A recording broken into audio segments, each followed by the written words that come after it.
Imagine this for a moment. After many weeks, maybe even months of complete silence, your phone suddenly lights up. A single notification appears on the screen. One short message, one familiar name. The same person who once drained your emotions now suddenly seems to want access to your world again. Before you reply, before you let emotions take over, there is something you need to clearly understand. Their message is not random. Their return is not accidental. And the way you respond at this moment can completely shift how everything unfolds from here. What happens next might surprise you more than you expect. If you have ever dealt with someone who disappears from your life and then suddenly comes back as if nothing ever happened, pay close attention, because understanding this moment can protect you from months or even years of emotional confusion and pain. When someone like this finally reaches out after a long period of silence, the first thing you must recognize is this. They are not coming back because they suddenly realized your value. They are not reaching out because they developed deep emotional insight or genuine regret. And they are certainly not returning because they have magically transformed into a healthier or more aware person overnight. In most cases, this type of person reappears because they need something. What they need is emotional supply. That supply can take many different forms.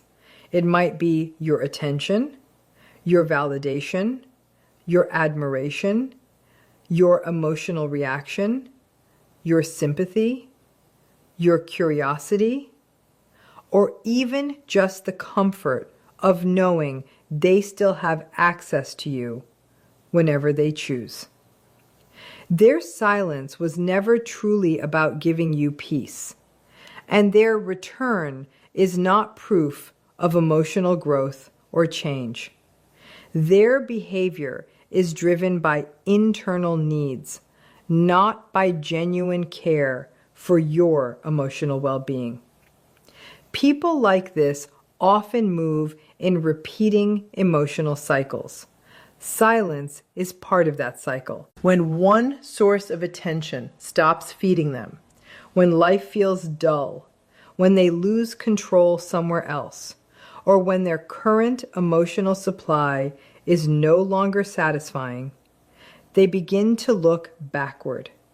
They revisit individuals they once emotionally impacted, not because of love or regret, but because they want to test who is still available emotionally.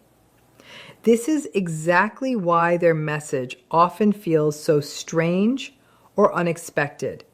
It can arrive at odd times. Sometimes it appears right when you are finally starting to heal. Sometimes it shows up when you have completely shifted your focus away from them.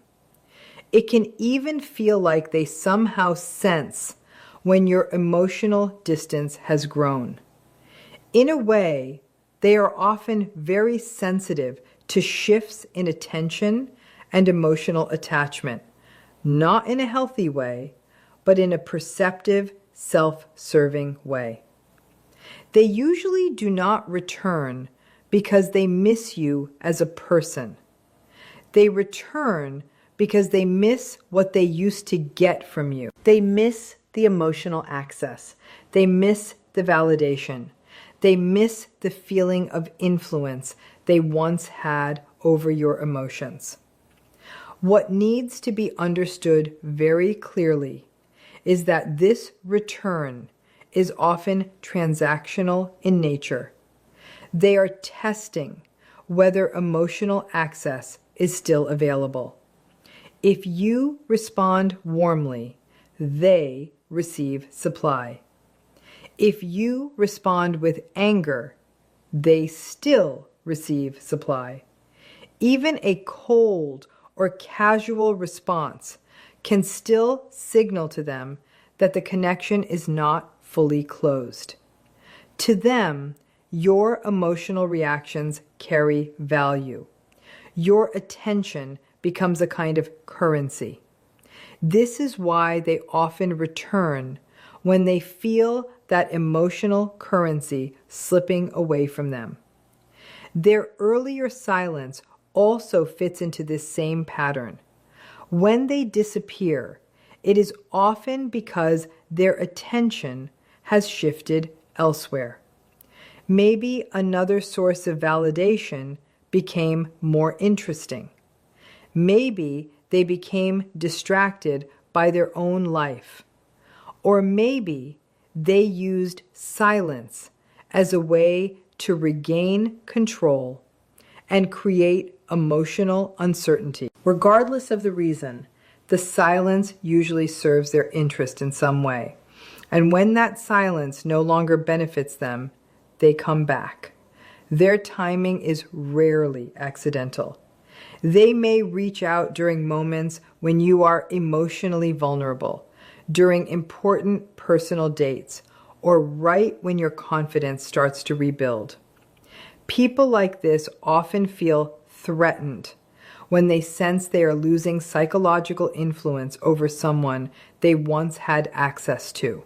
So when they reappear, it is usually driven by self-interest rather than emotional responsibility or genuine connection. This is where many people become confused.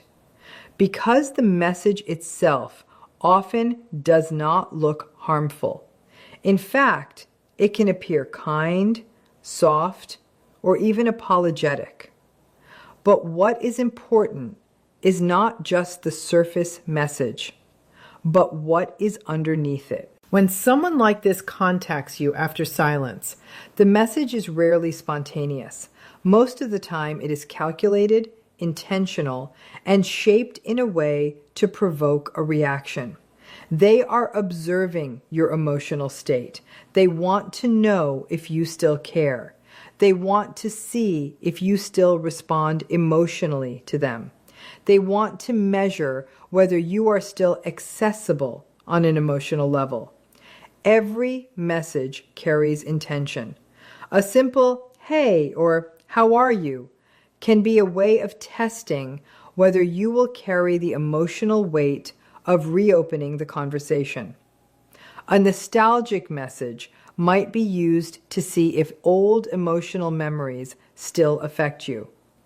A vulnerable message like, "I needed to talk to you," can be designed to test whether you still prioritize their emotional needs over your own boundaries. Very little is truly random. People like this often remember emotional patterns very well. Over time, your reactions become part of their mental map. They learn what made you soften. They learn what created guilt. They learn what made you stay longer than you should have. They learn what made you explain yourself, chase closure, or re-engage emotionally, even after distance. The message itself becomes a psychological tool. The goal is not always reconnection. The goal is information. They want to know if you are still emotionally affected. They want to know if you still think about them. They want to see if silence caused pain. They want to test if access still exists. Even your hesitation gives them data. An immediate response might signal emotional availability. A long emotional explanation may signal lingering attachment. Even anger can signal that they still hold emotional importance, in your internal world. Every reaction communicates something. This is why such messages often carry hidden emotional layers. The words may look simple, but underneath, they are often designed to reopen old emotional roles. They might bring up shared memories. They might mirror your old communication style. They might suddenly sound warm, caring, or nostalgic. But these are often not signs of real emotional depth. They are triggers meant to activate familiarity and attachment. In many cases, silence ends when they feel they need something again: attention, validation, reassurance, or emotional access. And the message they send is the first step in testing whether that access still exists. What matters most to them is not the depth of your emotions. What matters most is whether they can still influence your emotions. That is why their outreach often feels emotionally confusing. One moment it appears caring, the next moment it feels distant, inconsistent, or subtly manipulative. Their communication is focused around their own needs rather than emotional honesty. Once you recognize this pattern, you start to see the entire situation in a completely different light. When someone like this reaches out after a period of silence, your first response becomes extremely significant. People with this behavioral pattern tend to watch emotional reactions very closely. In a way, they observe emotions like a system of patterns being tested and analyzed. They notice timing, tone, vulnerability, hesitation, and emotional openings. Your initial reply often reveals more than you think. Whether your response is long or brief, emotional or neutral, immediate or delayed, it is all interpreted and assessed. If you respond instantly, they may assume you are still emotionally accessible. If you respond with anger, they may still interpret that as emotional involvement. If you respond with sadness or emotional openness, they may see an opportunity to influence or manipulate the emotional tone. Even neutral replies can carry meaning if they include explanation, emotional context, or openness. This is also why such individuals often choose their timing carefully. They understand the psychological impact of unexpected reappearance. They know many people react emotionally before they engage logically. They often rely on emotional reflexes rather than measured thinking. They may expect memories, loneliness, pain, confusion, or hope to respond faster than personal boundaries. When your reaction shows that they still affect your emotional state, they gain a sense of control or confidence. It signals to them that emotional access might still be available. One crucial point to understand is that they often respond more to behavior than to words alone. A person can repeatedly say, "I am done," but if their behavior still shows emotional reactivity, it may signal the opposite of what is intended. Your reaction often guides their next approach. If you sound hurt, they may shift into sympathy. If you sound angry, they may position themselves as misunderstood or victimized.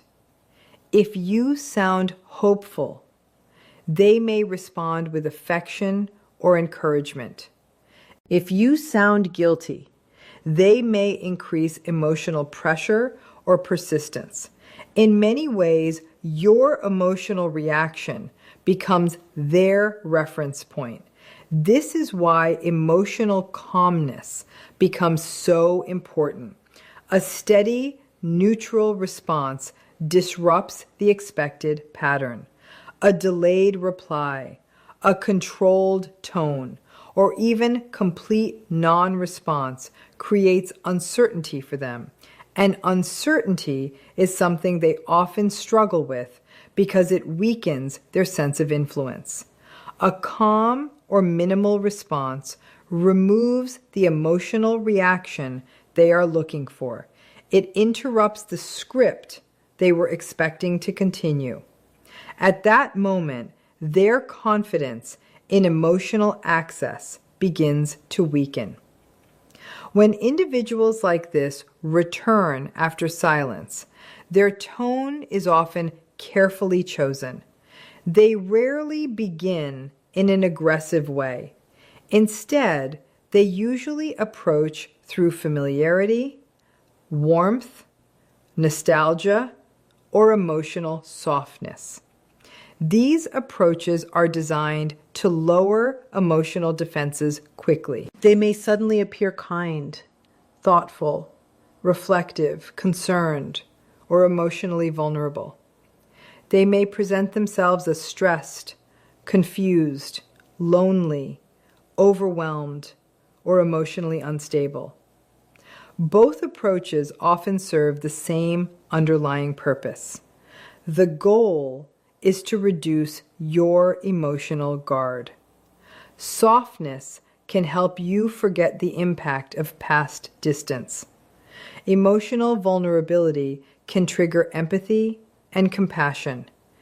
And empathy is often something they understand how to activate when it benefits them. In some cases, what appears as vulnerability may not always be emotional truth. It may function as a method of influence. This is important because emotional distance often brings clarity. When time passes and space is created, emotional noise begins to fade. Thinking becomes clearer. Emotional intensity reduces. Confidence gradually returns. At the same time, individuals like this often notice when emotional distance is growing. And when they sense reduced influence, they tend to adjust their communication style. They may suddenly become softer, more understanding, more reflective, or more emotionally open. This shift can create internal conflict for the other person. It may raise questions like whether they have changed or whether things could be different now. This is where confusion often develops because temporary softness is sometimes mistaken for lasting change. But real emotional growth is consistent over time. Behavior that changes only when access is at risk is not the same as stable transformation. Their emotional warmth can often intensify when they fear losing access. Their vulnerability may increase when reassurance is needed. Their emotional openness may appear when they sense distance growing. This is why messages can sometimes feel highly personal or specifically targeted. It may seem like they remember exactly what once affected you emotionally. In many cases, they do remember. They remember what softened your boundaries. They remember what made you forgive quickly. They remember what kept you emotionally engaged during difficult moments. They remember the emotional language that once created hope or connection. and they use that information strategically, not always for healing, but often for access. The intention behind such warmth is not always connection. It is often re-engagement. Many people fall back into old cycles because they mistake temporary emotional softness for genuine long-term change. However, patterns eventually reveal the reality. When you do not respond after such a return, a different psychological process begins. Silence disrupts the expected emotional system.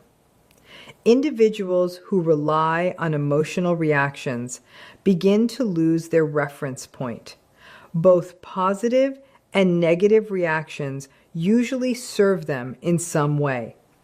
Anger, sadness, longing, explanation, or emotional engagement all provide a form of response they can interpret. Silence removes that entirely. And when there is no emotional engagement, uncertainty increases. This lack of feedback can create discomfort because the expected emotional loop is broken. Choosing not to respond is not about proving anything. It is about removing emotional access.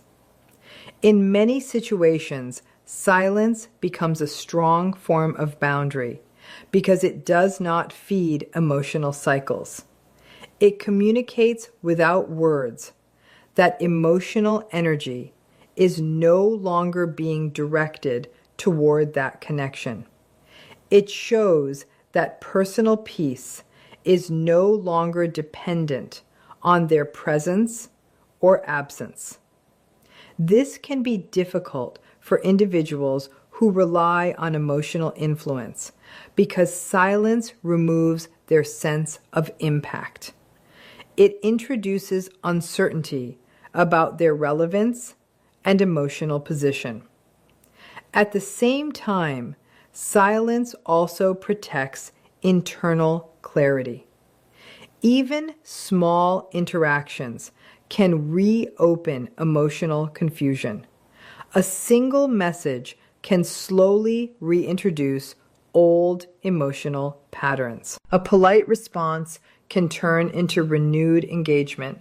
A conversation can restart a cycle that once felt difficult to exit.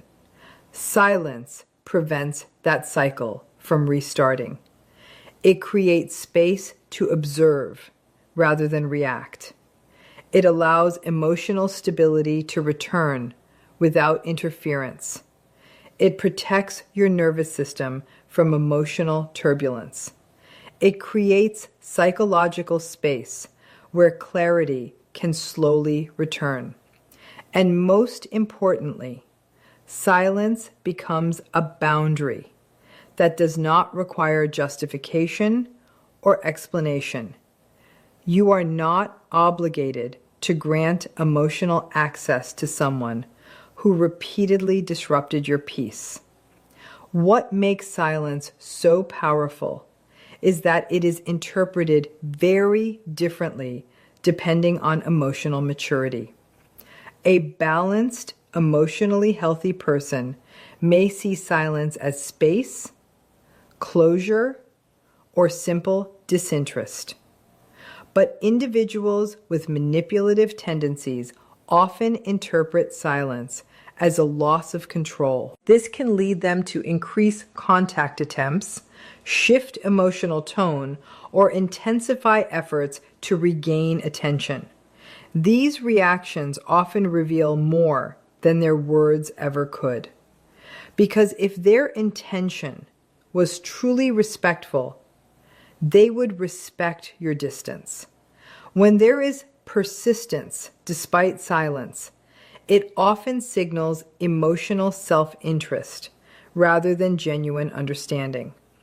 This is why silence can expose intent very quickly. It reveals underlying motivation without requiring confrontation. Although silence may initially feel uncomfortable, it often supports healing more effectively than continued emotional engagement, because real recovery requires distance from repeated emotional disturbance, and silence naturally creates that distance. There are situations where complete silence is not possible. Some people share responsibilities, children, workplaces, or unavoidable contact. In such cases, emotional neutrality becomes a strong form of protection. Emotional neutrality means responding without emotional intensity, without vulnerability, without anger, and without emotional storytelling that reopens attachment. Individuals with manipulative patterns tend to observe emotional energy more than actual words. They pay attention to tone, urgency, emotional openness, and psychological availability. Neutral communication gives them very little material to work with, and that immediately shifts the dynamic. Neutrality is not emotional coldness or punishment. It is emotional stability. It is the ability to remain grounded while someone attempts to pull you back into familiar emotional cycles. It means responding without revealing attachment, emotional pain, confusion, or lingering hope. This often creates discomfort for manipulative personalities because predictable emotional reactions are easier for them to influence. Anger can be anticipated. Sadness can be anticipated. Hope can be anticipated. But emotional neutrality introduces uncertainty, and uncertainty reduces their ability to influence the situation.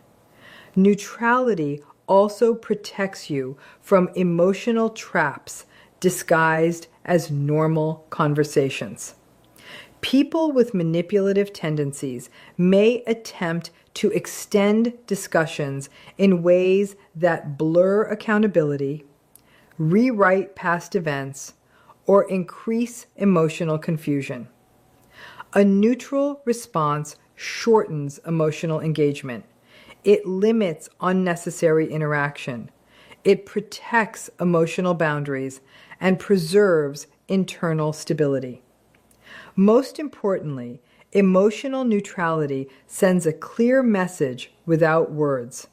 It communicates that the emotionally reactive version of you they once depended on is no longer accessible. As a result, older strategies begin to lose effectiveness. Charm becomes less effective. Guilt loses impact. Flattery no longer works the same way. Provocation fails to create the expected reaction.